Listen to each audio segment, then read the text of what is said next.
I try to always be ready for the next play. I just love working hard, being with the team, and also winning is definitely fun. Swung on and missed. Ball game over. Coventry, the Patriots. Oh, they defended their turf with a back-to-back and a belly-to-belly state championship.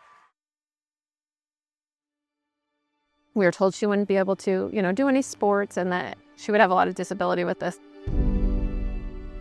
Charlotte was our third child. She was born, everything was great. She was healthy until the 21st day of life. When I was feeding her, I had just felt like her ribs stick out a little funny. Later on that night, I felt it, and it was a lump that had popped out through her ribs. Very quickly, we found out that she had a 6x9 centimeter tumor in her chest wall that was pressing through her ribs. We ended up with her starting a year of chemo just before she turned 1 month old. She had multiple surgeries, including having 4 ribs removed from her side. With her losing her ribs to where her cancer had been, they knew she wasn't going to be able to play sports. It was suggested that she could try ballet or play the piano, which we thought sounded fine because at the time we were only interested in them saving her life. And once we got to know her, we realized that those were not going to be an option, that sports was what she liked. It's what kept her motivated. She had been trying to keep up with her brother and sister who were very involved in sports. I always watched them playing when I was little, and I wanted to be like them. So we started to try to figure out ways to overcome that. She tried a variety of different braces and things like that from the hospital, and she was very limited and couldn't move. We had come up with a compression shirt that pitchers traditionally wear, and we had reoriented the plate so that it protected her. And she went through years of wearing this as a child. It was hot, it was uncomfortable, and she never once complained. It was kind of hard to move in it sometimes, and that was definitely challenging, just being different like from the other people playing. Lined up the middle, there's a base hit. But yeah, I never really let it hold me back. She no longer needs to wear that. She's really kind of exceeded everything we thought medically. She's built up muscles that we don't have to make up for things that she doesn't have. You would never know. She's one of the fastest kids on the team. She hits the ball hard. There's no aspect of watching her play that shows that she can't do what anybody else can.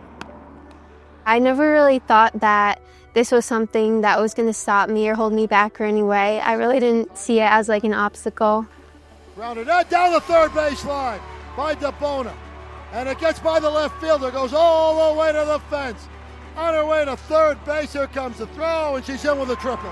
Her entire first year of life, it was a fight. And even many years after that, it was hard to believe that she was definitely here to stay with us.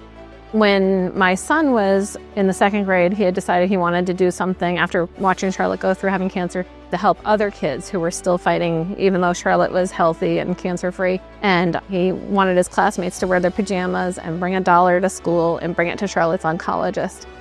This little idea, which we raised $500 that first year here in the school in Coventry, has turned into a statewide initiative, and we've raised over $5 million in support of childhood cancer research and care at Connecticut Children's. I'm very proud of what it's become and how much it's grown. So many people have joined in to support this cause. It makes me really happy to see how much it helps kids fighting for their lives. PJ Day for the kids, it's never been anything about Charlotte. From the time we've done this, she's been healthy.